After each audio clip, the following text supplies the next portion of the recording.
Hey there, Toys R Us kids, and welcome to the first episode of Rip Returns to Super Mario Bros. 2, a series where I return to games that I couldn't beat as a kid and try to beat them now that I'm a withered old adult with crippling Nintendo arthritis in my hands. When we talk about Super Mario Bros. 2, we have to talk about Nintendo's oddball sequels on the system, because there were some really odd sequels that came out in the NES era. I mean, you've got Legend of Zelda 2, which went from a classic top-down adventure game to a very strange and frustrating side-scroller that's probably going to end up on this series at some point, God help me. You've got Castlevania 2, which went from a straight-up, already tough-as-nails action platformer to a bizarre action platformer, proto-Metroidvania, to even Final Fantasy 2, which, I mean, that didn't even come out in the States, and I think if it had, it probably would have frustrated the hell out of people by switching out the very good experience per fight system to the gain it as you do it system, which works well in other games, but doesn't work so hot in that one, in my opinion. The point being, this is an oddball game, and I know that everyone in the world knows the story as to why Super Mario Bros. 2 is so different from Super Mario Bros. 1 as we got it in the States at any rate. But I don't want to go into it. So here is a quick rundown.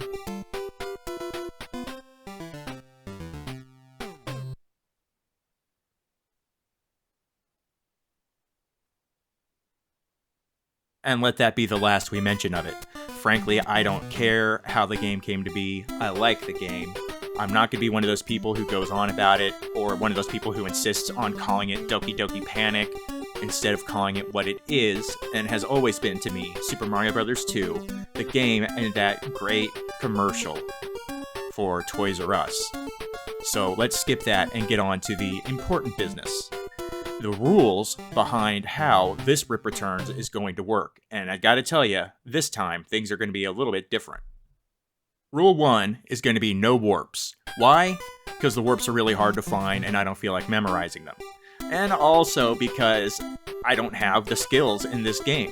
I need to learn to play the game, and I can't do that if I'm warping all over the place. At least I can't do it as easily. And that leads us to rule number 2.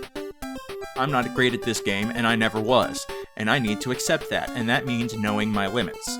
I have to teach myself to play this game again. And that's going to involve a lot of dying, a lot of repetition, and all of that stuff. So, I need to let that happen, and you can't do it as well if you are just warping back and forth all over the place. That means no warps, and instead, repetition, fighting, going through the struggles, dying a lot, not resetting or taking strategic deaths when I could be learning by playing. I don't want to be too hard on myself though, so I am going to add in a new third rule this time: earn your rewinds. Yes, I do know that I can rewind games here on the Switch's Virtual Console, or whatever the crap we're calling it these days. I didn't do it in Super Mario Bros. Because I didn't want to, feel like I was cheating the process, but this time there's a slightly different consideration to make. The fact of the matter is, Super Mario Bros. 2, for as fun as it is, does not have a lot of transferable skills. The gameplay is just too different to justify continuing to hammer away at the game beyond a certain point, because I'm just not going to be able to carry that much from this game into Super Mario Bros. 3. So, once I feel like I have accomplished enough in this game, I am going to allow myself to rewind, and you'll see that when I finally get towards the boss, because there is an endpoint where I just can't gain any more from it. But of course, that's a discussion of endpoints, and we are well away from endpoints at this point. Points. So, instead of talking any more about the endpoints, let's get to the beginning with Super Mario Bros. 2, Episode 1, The Toys R Us Kid. As we begin this playthrough, I want to double back to the whole Toys R Us Kid thing a little bit. Obviously, if you're beyond a certain age, or below, I suppose, you don't know what that is. But when I was a kid, and there were still independent, not independent, I suppose, they were big, massive chains, but when there were still toy stores, stores that sold nothing but toys and games and such, I don't think I had ever seen a commercial that made me want a game more than the Toys R Us commercial that had Super Mario Bros. 2 in it. Mario 2 looked so much more colorful and involved and fun than Super Mario Bros., which I already love, that I just had to have that game. And I never did, but I rented it an awful lot. I didn't own very many Nintendo games. I think I may have had 6 or 7 overall. Most of those would have been bought in pawn shops because, you know, GameStop or Babbage's, which was the chain that GameStop eventually bought out in my area, wasn't a big thing at that point. So I only got games when my grandma bought them for me, or we bought them at pawn shops and stuff. The point being, though, that this game was just such a desirable thing. It's weird to say that I wanted this game more than I wanted Super Mario Bros. 3, and Super Mario Bros. 3 had one of my favorite movies of my childhood. Probably my favorite Star Wars movie of my childhood, made entirely to justify it. Or to promote it. I guess Mario 3 doesn't really need justification.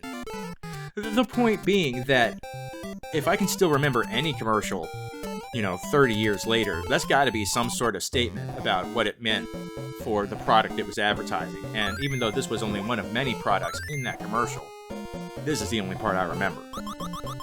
And let's go on from that and talk about what I remember most about this game.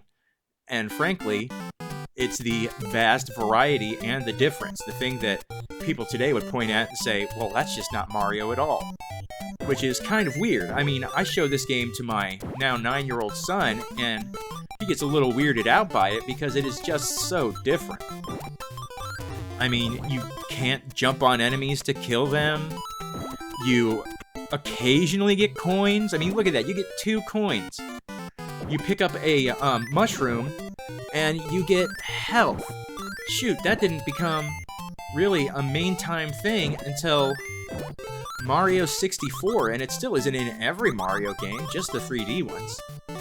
It is a very different game, and I acknowledge that, and I know that some people are bugged by that, but for me, that it's so different is probably why I got so into it, because this game just isn't as openly intimidating as Super Mario 1 was. It's much more welcoming, at least it looks much more welcoming. It turns out it's actually still really hard at times if you're not very good at games, which I am not. But it looks very friendly. Friendlier than the original Mario did, and that's one of the reasons I'm glad that they went with this instead of the Japanese version, which, if you've ever seen the original video of it as opposed to the Super Mario All-Stars version, it just looks exactly the same, just me. I should touch on the whole Mario All-Stars version. Basically, the reason I'm not playing the Mario All-Stars versions of these is because I thought it was best to play them as I originally encountered them. So, I'm playing them on the NES emulator on the Switch instead. Alright, coming into level 2 now with a whole fat 3 lives because oh wait, I got another one. Never mind, 4 lives. 4 awesome lives coming into level 2. I guess it's time to start talking about the gameplay, and the first thing I want to talk about is this very bad death. No, the first thing I want to talk about is the character select. I understand that there are definite preferred characters for each level in the game on the internet. And eventually I do switch to the preferred Luigi to Peach connection that the internet generally goes for. However, I didn't look it up initially. I wanted to make my first few playthroughs of the game without doing that, just to see how far I would do with just Mario before I, really knuckled down into it. This is not a completely playthrough, or it's not a completely internet-assisted playthrough. I am starting out at my own instincts, I suppose. I, however, will continue to rely a little bit more looking up character selections, and I'm also relying on the playthrough video posted by You Can Beat Video Games, who I'm going to try to remember to link here in the comments or whatever for this video. I don't know how that works, but I'm going to try it, because his website, or his channel, has been a tremendous inspiration to me to do this for myself. Other than that, just take today's gameplay, and I believe the next episode or two's worth of gameplay, as me doing it on my own, from whatever I can remember, and getting what I get out of it. And speaking of trying to get out of it, this is obviously going to go quite poorly, and now that it has, let's talk a little bit more about the gameplay in the game. Mario 2 really decentivizes combat against a lot of normal enemies, in my opinion. Really, the game seems like it's less about, because, you know, you can't just stomp them dead. The game seems like it's a lot more about dodging and a lot less about actually fighting the bad guys. Maybe you could say that it's about rearranging them or moving them to where you want them to be instead. That does lead to... I mean, it seems like being able to jump on bad guys would be very empowering, but when you get down to it, it's really not, because the inability to take them out is really more of a hindrance than the benefit you would get from being able to jump on a bad guy and survive, instead of hitting a bad guy and dying because of it. Other things to talk about, the mushroom system. I know that there's lots of mushrooms hidden throughout the game in the Dark Worlds. I don't know where a lot of them are. I'm not going to. That's not something I'm going to look up a lot. I'm just going to get it from the UCBVG videos that I watch. But for most part, I mean, it's going to be experimentation and more failure than not, so deal with that, I guess. The whole turnip thing, the turnips for combat, and the just throwing stuff for combat is something that is going to take me a long time to deal with, especially the throwing and momentum, because aside from using the eggs here to fight Birdo, and I'm not getting into the whole Birdo gender thing, Birdo can be whatever the hell Birdo feels like Birdo is, I don't care. Throwing things is just really hard for me in this game. Throwing them with the correct momentum to actually hit things. You'll see that especially when I get to the Mouser fights, where you have to throw the bombs into the right places on Mouser's platform to make sure you actually get him. That's not going to be something I excel at. So for the most part, my combat strategy is going to be trying to hit enemies with enemies. For some reason, I just seem to grasp that a little better than I do. Maybe it's because, you know, the little turnips are so small. But I do seem to grasp that better. I also don't make great use of the cherries at times. I believe it's collect 5 cherries to get a star. I don't think it's 8. I think it's 5. I don't know. I do figure it out eventually. Again, because I've watched a video that explains it to me. But it's not something that I'm, you know... It's not something that I'm going to be able to take as a point of pride. And that's fine with me, frankly. I find that having the star is more likely a recipe to screw myself over than anything else. Another thing about the gameplay here is that there is more of a focus on the memorization of specific things, especially where you can get coins and maximize those coins for the all-so-important 1-ups that you can get in the bonus game. However, I think I do pretty well as far as getting coins, especially in the early game, to load myself up with 1-ups, you know, give myself that chance for success. However, I do terribly with the bonus game. I don't know if there is a secret to it or not. My understanding is that there's really not. But I sure play like there isn't, because I sure play terribly. And I don't get anywhere near as many lives as I would like to from the bonus games. So if you're like some sort of bonus game expert, you're gonna get mad at me. I don't care. People are mad at me all the time anyway. It's not like I know the difference anymore. The other thing we should really talk about as far as gameplay is the jumping that I'm taking advantage... Well, I was taking advantage of. It took advantage of me right there. The jumping in this game is the one thing that I think is the most applicable skill going forward into future Mario games, because there is a lot more mid-air movement and a lot more, I guess, fun and finesse in the jumps than there was in Super Mario 1, which is much stiffer in that regard. Here comes another death, by the way. That shouldn't be a surprise. Thank you, Little Rip, our death counter.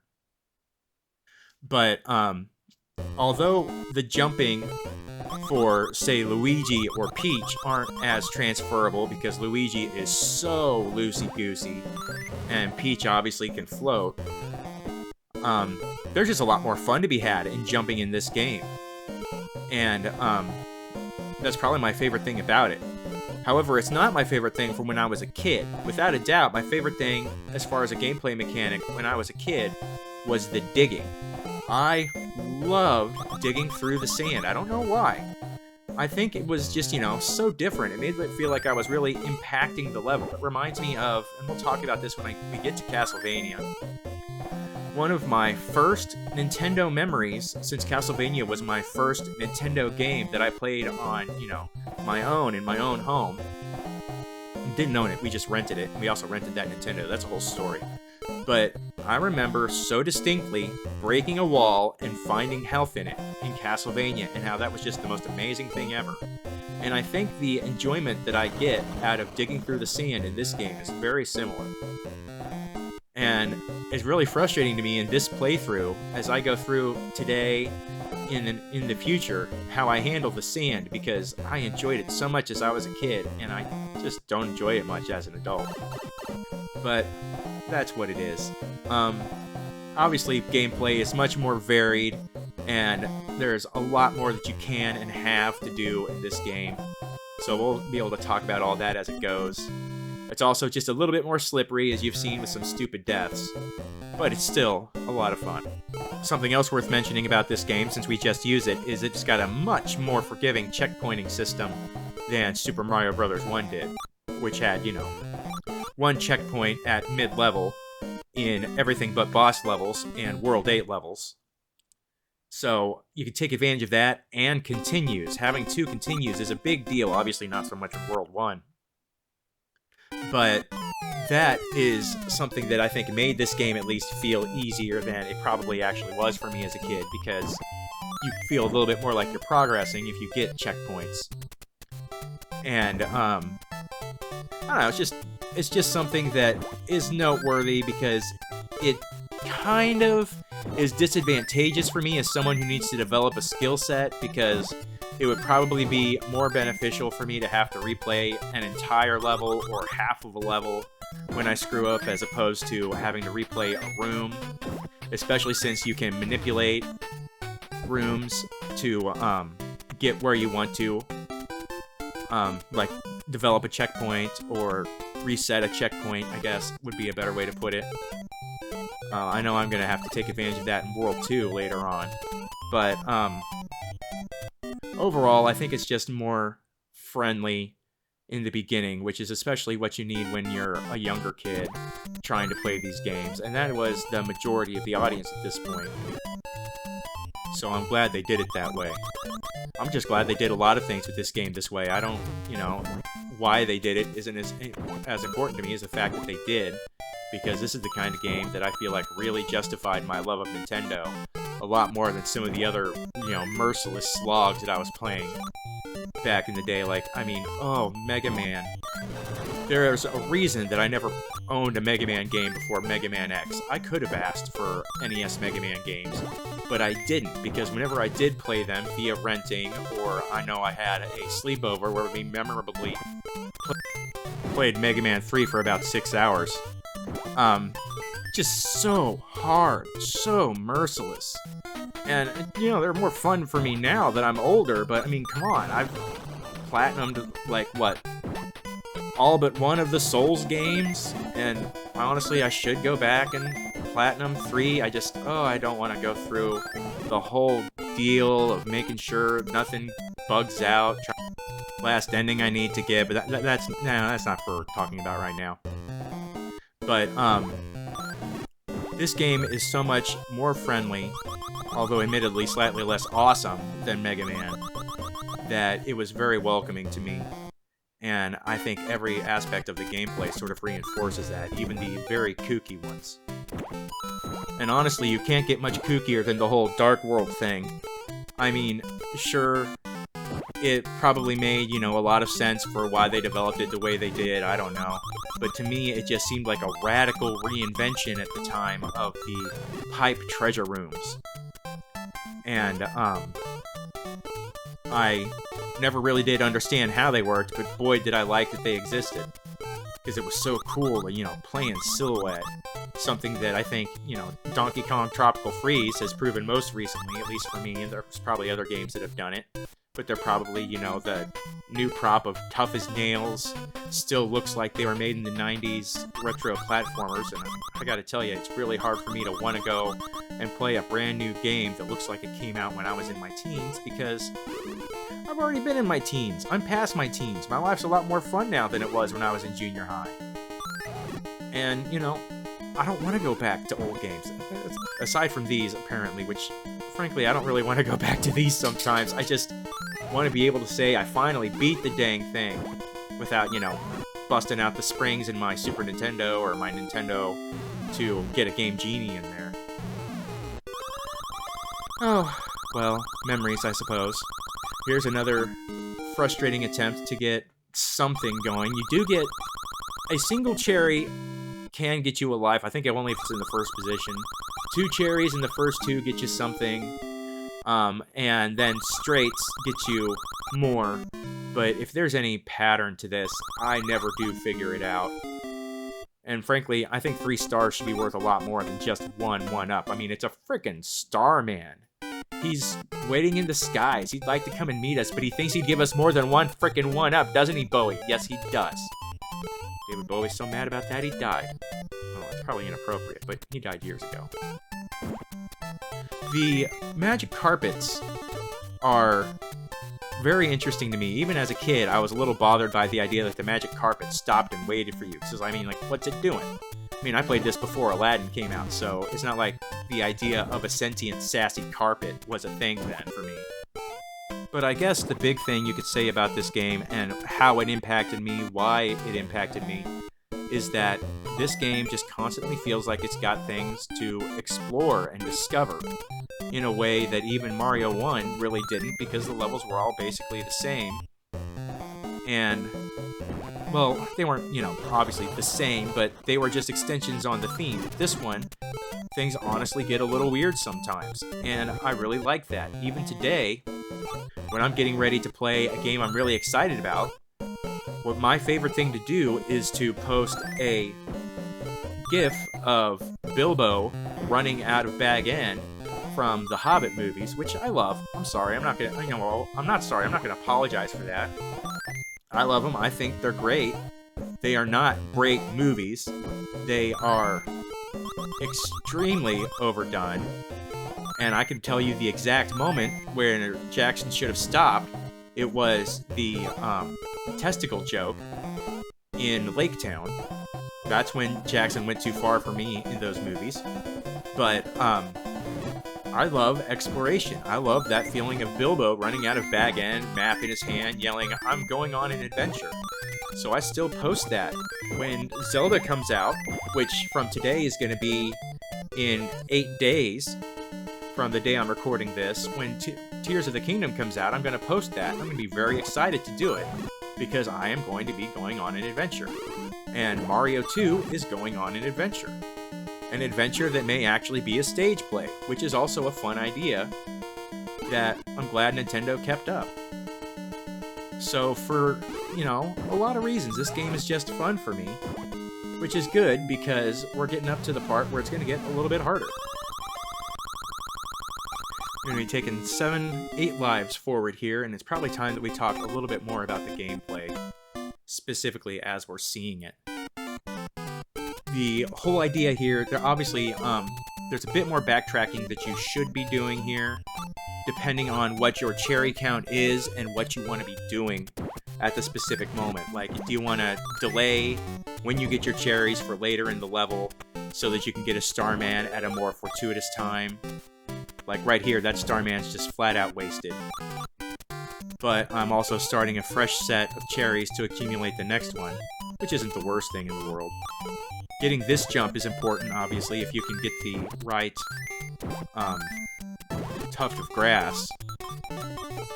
But, I should mention, the stopwatches, I believe, pop up based on the number of big turnips you pull. Pull the right number of big turnips to get a stopwatch. That's something I don't do very consistently because I don't find the stopwatches super helpful. I'm not the kind of guy that can dodge a stationary target, I'm sorry to say.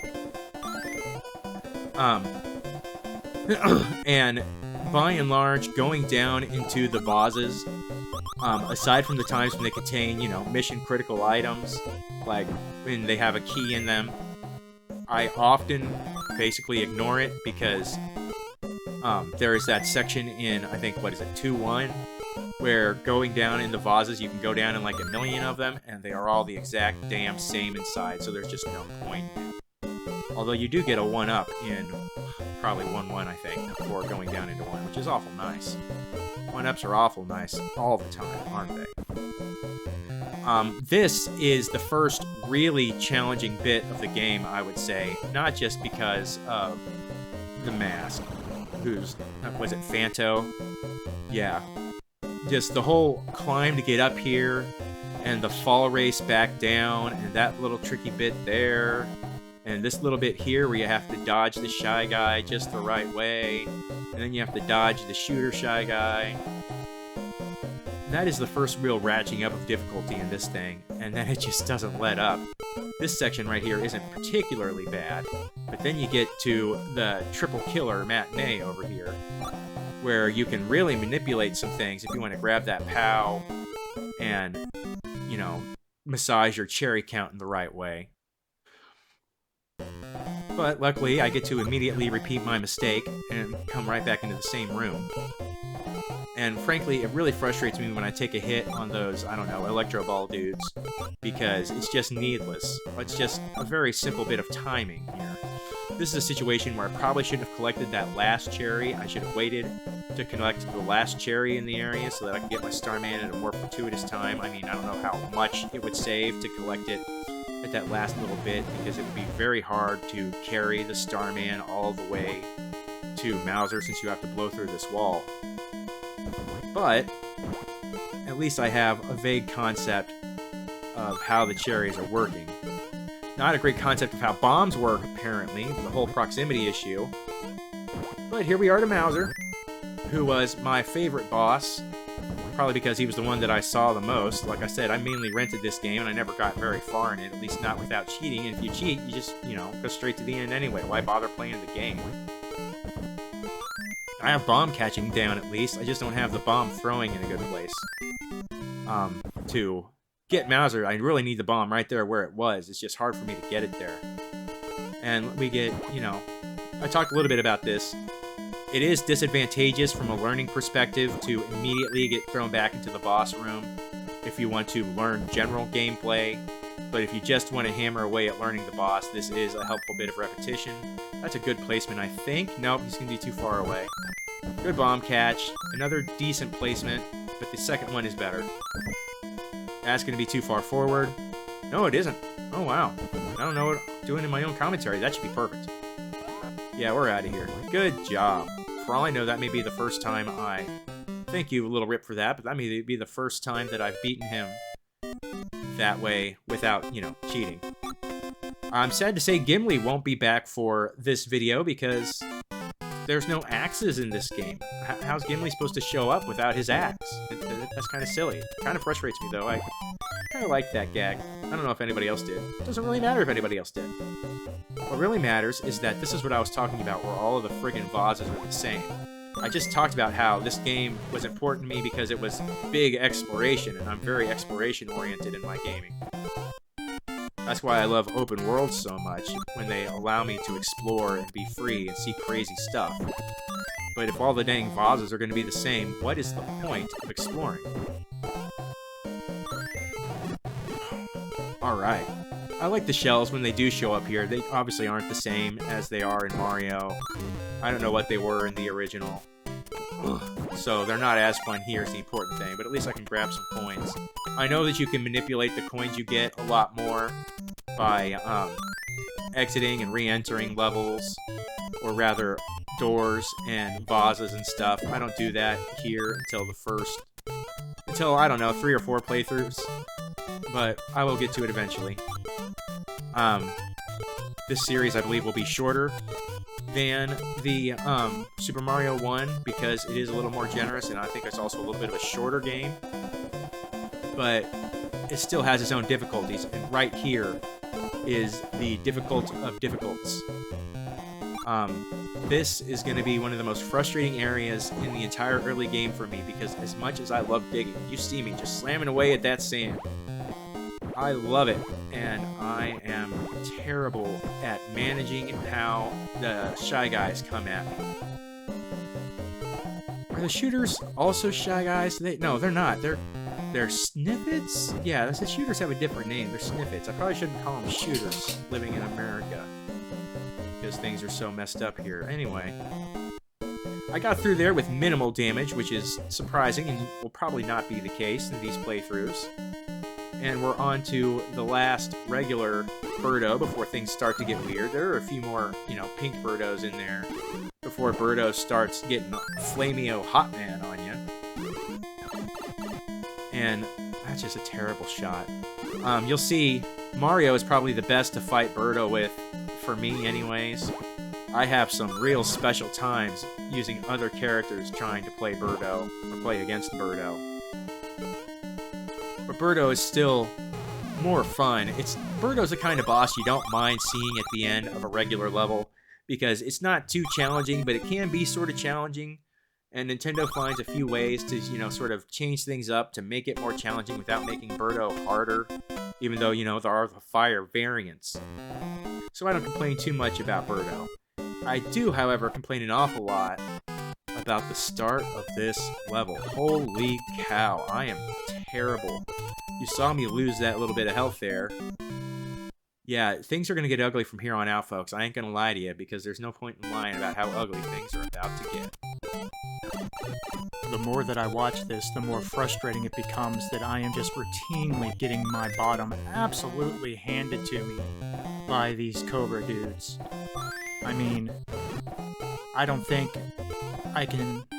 Well, that's poorly phrased, but I don't think I can think of a game where I get more viciously manhandled in level 2 than I do here. But the thing that really frustrates me, I think, I mean, you could maybe argue that the bullet placement on situations like those is the real issue, but these have to be, I don't know, 80-90% self-made errors.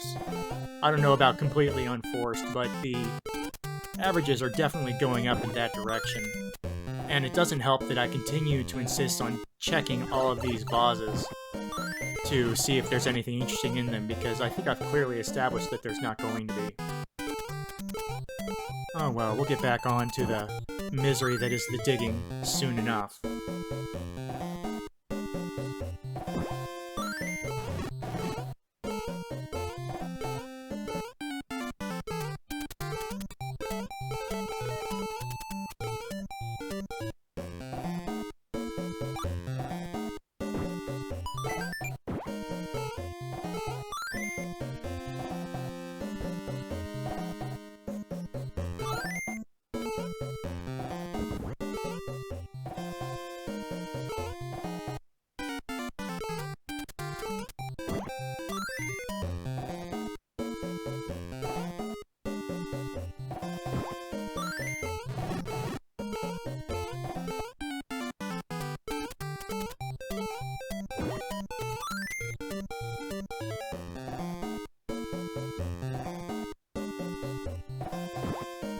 Again, there's just no reason for me to be down here. I mean, I don't know how more established you could get. What you need to be focusing on right here... Well, that was just a weird death. I guess I was standing too close to his face and got into the hitbox of the bullet when he launched it. But what you need to be focusing on here is throwing the right snake at the right time to get the chain bumps. Well, that was awful. But one of the really interesting things about the way the enemy tossing works in this game is that you can manipulate it to create chain kills that are just incredibly beneficial. And really are the only ideal way to get through those situations. And really just the whole idea that you can manipulate how you take out enemies in some areas makes this all the more frustrating, because it's near impossible to take out these Shy Guys.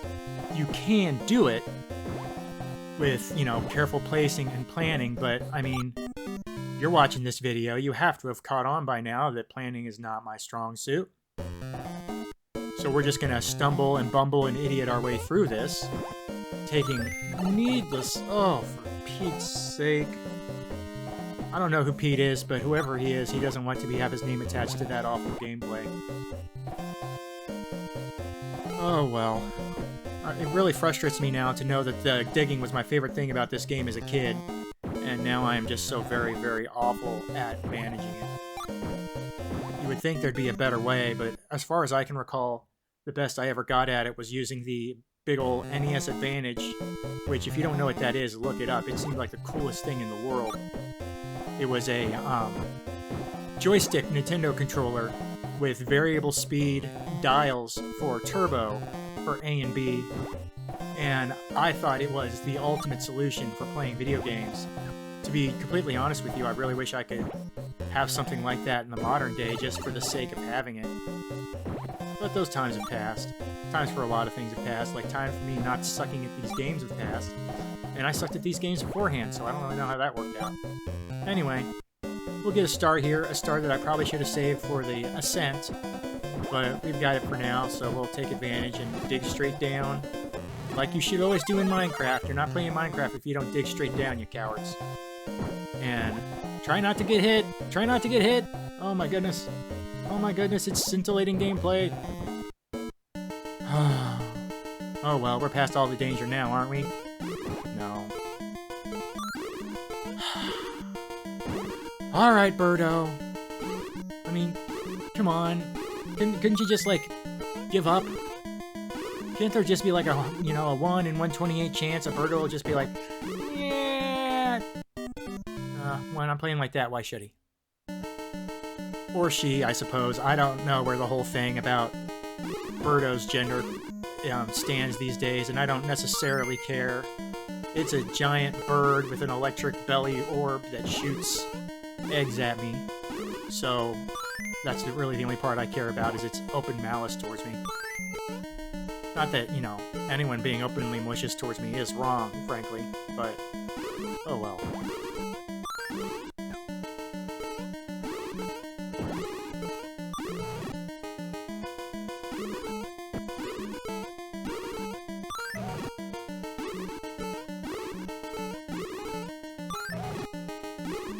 Sorting out Birdo's patterns can be very frustrating because they are understandable, but pattern recognition was probably my biggest weakness from a mechanical standpoint in early games, and that would be why I couldn't beat games like Mega Man, because now that I've seen, you know, accomplished players play through those games, and I understand, oh my god.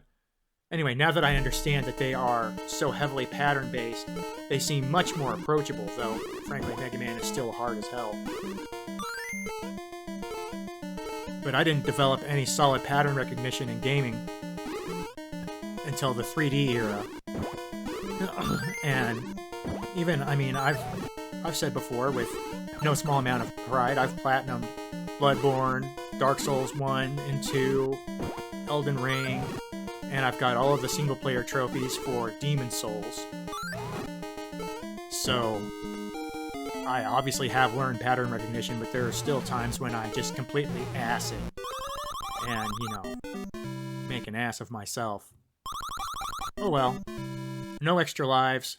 Going on to 2-3. Yeah, this'll last long. This is 2-3, right? Pick a character.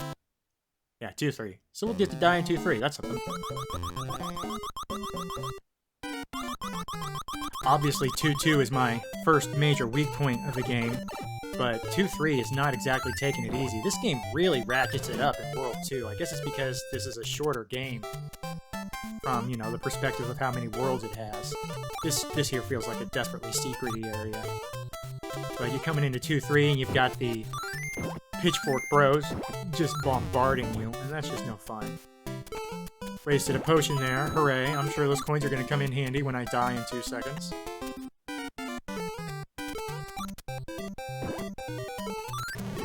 Kabonk!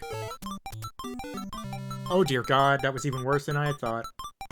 Okay, restart. How many continues? 1, last continue? Yes, last continue. Mario on. 2-1. Come on, failure. Now that's just sad.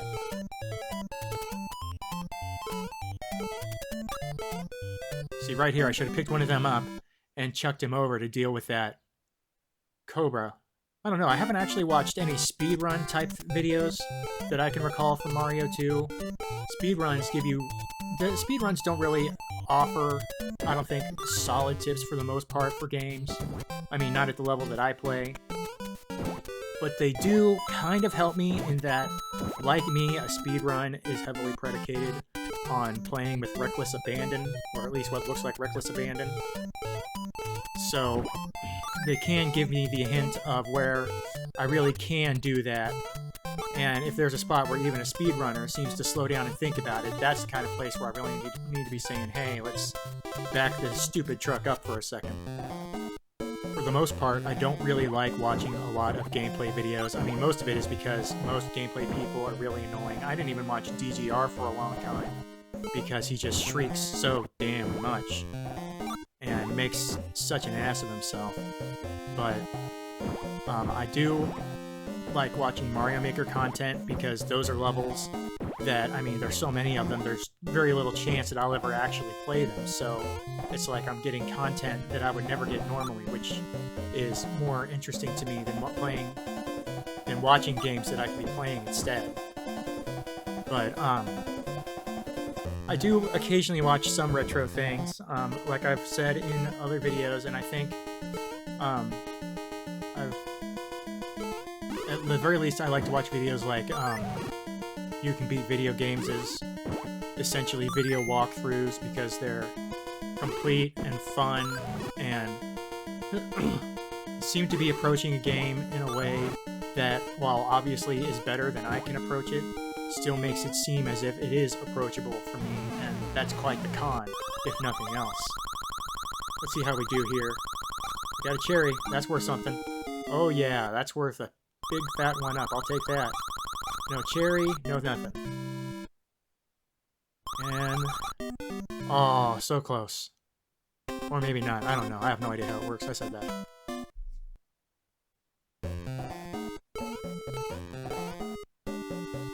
Alright, Mario, back out to the murder gauntlet. Hippity hop. And I'm dead. Just die now. Just die now. You're wasting your time. See, I should have taken that one. Or I could take this. I accomplished nothing, but maybe something. Does that count? I don't know. Trying again. See, there, that's a spot where my pig-headedness, my dwarvishness, my propensity to just charge ahead is just the most disadvantageous thing I could do. I just have to pause for a second right there, and it would give me such a huge advantage. But I completely waste it. I completely wasted a possible advantage because I just can't stop running ahead. I don't let go of the run button, and that's just a naughty habit. And I don't think it's something that I'm ever going to break at this point. Right in the head. Mario, maybe you should just lay down, buddy. I'm sorry. As you may or may not have guessed, with this last life looming and my poor gameplay, we are coming up on the end of this video. Covered a lot of ground here. We won't have to talk quite so much in later episodes when my voice is fully recovered, which is a negative. I think I threw that too soon. Yep. I need to throw it like one bush further. Oh well. But we can see that there is a skill basis that feels like it might even be a little bit higher than the original Mario was when I started it. And it may be in part because I played the original Mario right before playing this. But as we've seen here in World 2, there are just a ton of easy, simple mistakes that I shouldn't be making. And that's what we're going to have to spend so much of our time working on, is getting through the worlds, figuring out those mistakes, and putting the kibosh on them. We're going to come down here, and this is certainly going to be the end of me. I mean, I don't say that just because I can clearly see where I edited the death count into the video up ahead. But, I mean, come on, pattern recognition doesn't hurt either. I'm doing well so far. Oh, what an ignominious way to go. We'll see you next time in episode 2.